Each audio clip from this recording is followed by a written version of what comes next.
Have you ever wondered if the very things you do every day, the little habits you barely notice, might be quietly driving people away? It sounds unsettling, even shocking, but the truth is that as we age, we often slip into patterns that once felt harmless, but now send unintended signals. You might believe you're simply being yourself, yet beneath the surface, your family, your friends, and even strangers are picking up on messages you never meant to send. Messages that whisper of neglect, stubbornness, or distance. They won't say it out loud. They won't risk hurting you. Instead, they pull back, shorten conversations, avoid closeness. And what you're left with is silence you can't quite explain. The frightening part is that these behaviors don't announce themselves as mistakes. They disguise themselves as comfort, as routine, as just the way I am. But over time, they chip away at the respect, dignity, and warmth you've built across a lifetime. That's why this video matters. Because the moment you become aware of these blind spots, you regain the power to change, to connect, and to be seen again. If you want us to keep creating powerful videos like this, please subscribe to the channel and turn on the bell. It's your support that fuels our work. Here's a question for you to reflect on. Which matters more as you age? A. Protecting your comfort at all costs. B. Protecting your dignity and relationships. Comment A or B below. I'd love to see your thoughts. When people think about aging gracefully, they often imagine wisdom, laughter lines, or the comfort of routine. Yet one of the most powerful messages you send to the world is not spoken through words, but through how you care for yourself. Self-care and appearance are not about vanity. They are about the energy you project every time you step into a room, the silent announcement of whether you still respect yourself and the life you are living. And this is where many older adults unknowingly slip into habits that quietly tell others, "I've stopped paying attention." It begins with the simplest things, personal hygiene. When clothes look worn for days, when hair loses its neatness, when nails grow a little too long, or when an odor lingers just a moment too long, it creates a ripple that others feel even if they never mention it. They may not say, "You've changed," but they instinctively step back, avoid close contact, shorten their time with you. It is not rejection of who you are, but a response to the message your self-care has sent. That message, whether you intend it or not, is that you no longer value yourself as much as you once did. And once people sense that, they unconsciously begin to reflect it back to you, treating you with less warmth, less closeness, and less respect. The tragedy is that it's preventable. A clean shirt, brushed hair, trimmed nails, these are small acts that declare, "I am still here, I still matter, I still care." Appearance also speaks volumes through clothing. Many older adults hold on to pieces they have worn for decades, clinging to comfort or nostalgia. But the truth is, bodies change, styles evolve, and clothes that once looked timeless can, over the years, slip into carelessness. Pants that sag, shirts that cling awkwardly, shoes that are worn down past their shape, these are not just fashion oversights. They are subtle signs of disengagement. They quietly say, "I no longer see myself as someone worth presenting with pride."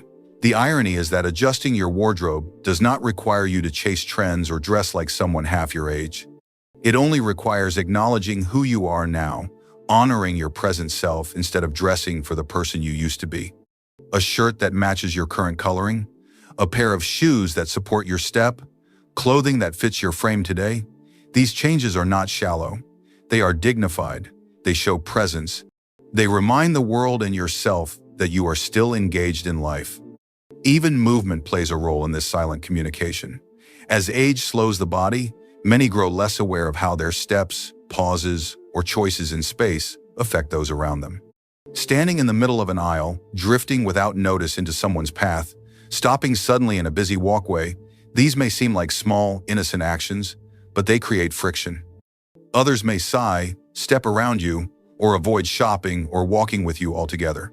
Not because they dislike you, but because these small lapses in awareness make them feel they must manage you instead of enjoying your company. Moving with awareness, even at a slower pace, sends a very different message. It says you are still present, still considerate, still aware of the world flowing around you.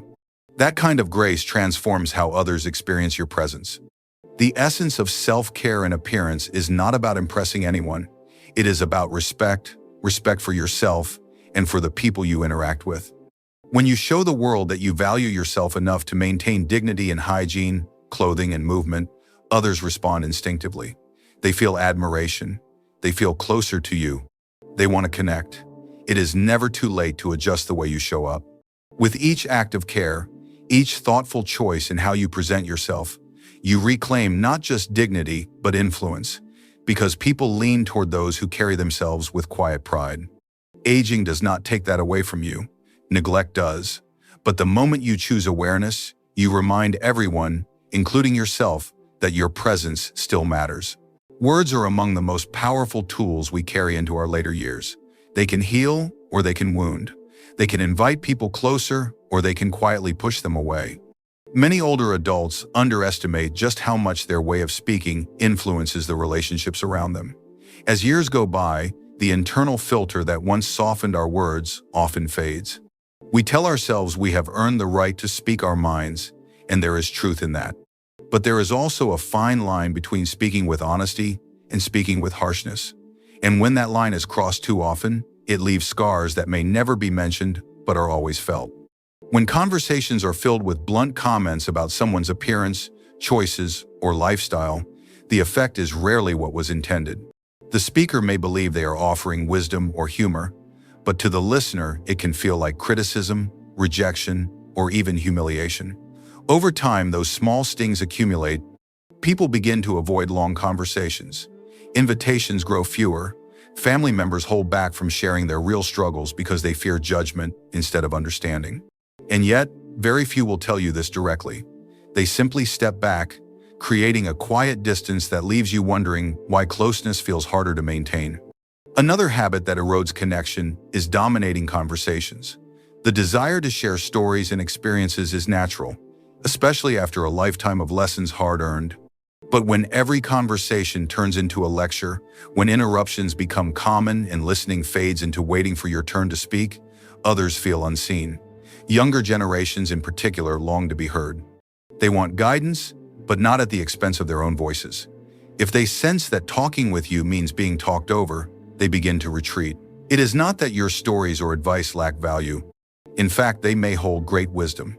But wisdom loses its impact when it comes wrapped in dominance instead of dialogue.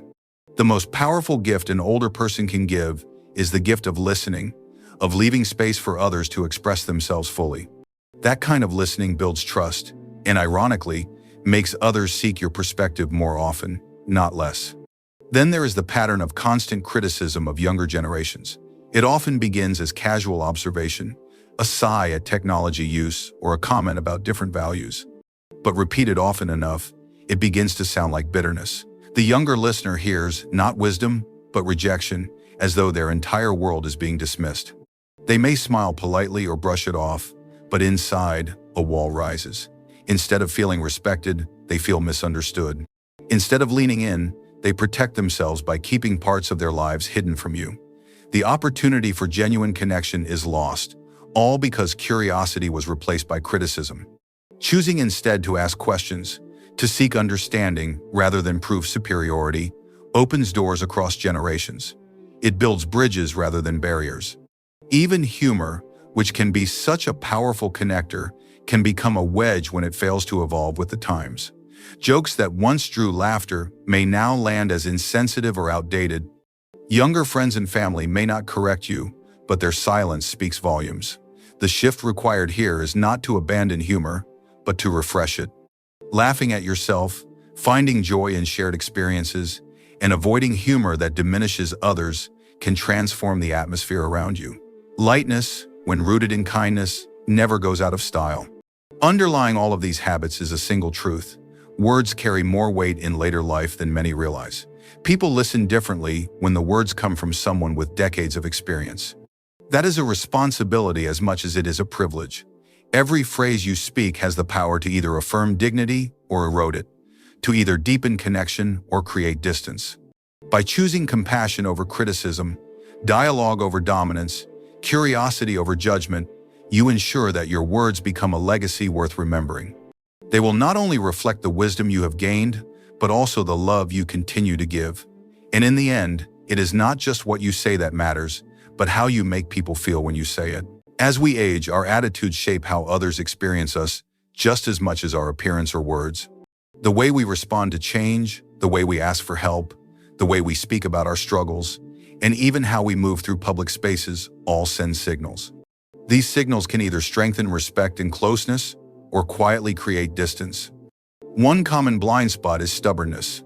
The values that once guided us can harden into rules that no longer fit the world around us. It may feel safe to insist, "That's just the way it is," but to others it sounds like resistance. When younger people sense that every new idea will be dismissed, they stop sharing their world with us. They still love us, but they step back. What builds connection is not clinging to being right, but showing curiosity. A simple, "Tell me more," keeps doors open. It says you still want to learn, and that humility draws respect. Another habit is acting helpless when we are still capable. It begins with small requests: "You do it, I'll mess it up," but repeated often enough, it signals that we are giving up independence. Loved ones may step in, yet inside they feel weary. What they crave is not perfection, but effort. They feel proud when they see us try, even if it takes longer. Carrying your own bag or learning a new device may seem small, but these acts show resilience. Dignity is not about refusing help. It is about knowing the difference between when it is truly needed and when we can stand on our own. Oversharing about health problems is another trap. Aches and illnesses are real, and they deserve empathy. But when every conversation turns into a list of symptoms and medications, people grow tired. They may not say it aloud, but they begin to protect themselves by pulling back. Balance matters here. Speak honestly, but also talk about what still brings joy. The book you finished, the neighbor's kindness, the bird outside your window. These stories remind others that your life is bigger than your pain, and they make people want to draw closer instead of stepping away. Even small actions in public shape how others see us. Speaking loudly on the phone, blocking an aisle without noticing, or playing a video out loud may not feel important, but to others they signal a lack of awareness. Strangers rarely confront these behaviors, but they quietly adjust their distance. Family members may feel embarrassed, but choose silence over conflict. The solution is simple. Watch how others behave and follow the same courtesy. Lower the volume, step aside when space is needed, use headphones, notice your surroundings. These gestures show that you are still attentive, still engaged with the world, and that builds quiet admiration. None of these habits, stubbornness, false helplessness, dwelling on illness, or forgetting courtesy, make anyone unworthy. They are blind spots, the natural result of comfort and routine. But awareness changes everything. Choosing openness over rigidity, effort over surrender, balance over complaint, and mindfulness over disregard transforms how people respond to you. These choices remind others, and yourself, that age has not taken away dignity or presence. It has given you the chance to live each day with more clarity, more grace, and more strength than ever.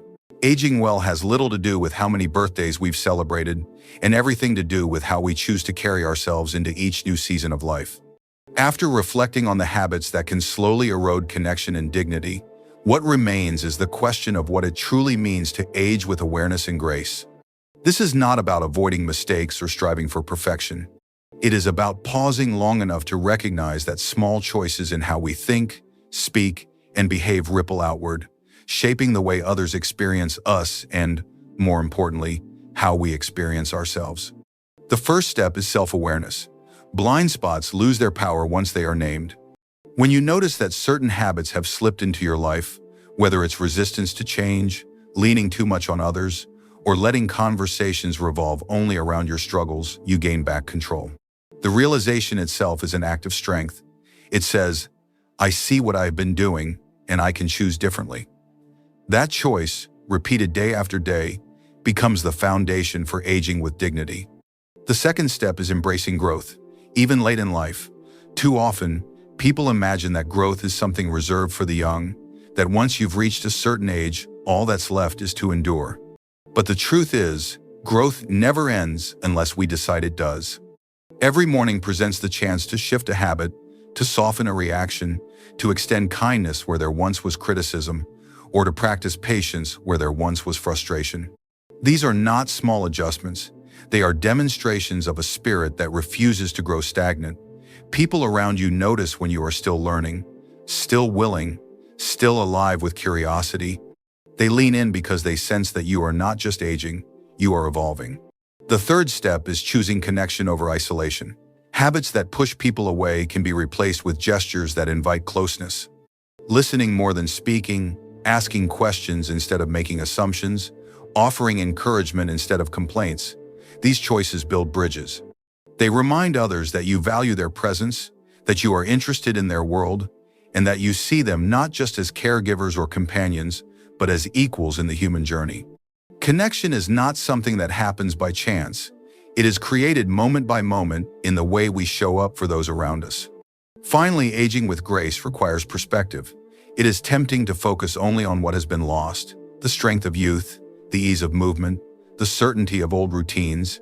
But true perspective comes from recognizing that each stage of life brings its own kind of power. The power of youth is energy. The power of midlife is achievement. The power of older age is presence. Presence cannot be faked. It comes from decades of living, of mistakes survived, of joys savored, of lessons learned the hard way. When you step into that presence with humility and awareness, you offer others something they cannot find anywhere else. The calm assurance of someone who has lived deeply and is still willing to keep living fully. In the end, aging gracefully is not about denying time or hiding from change. It is about leaning into it with open eyes and an open heart. It is about allowing yourself to be shaped, not diminished, by the years. It is about carrying forward the respect you've earned while also earning it anew each day through the way you listen, speak, and act. If you can hold on to that, then your presence becomes a gift not only to your family and friends, but to anyone fortunate enough to cross your path. And that, more than anything else, is what makes a life not only long, but truly meaningful.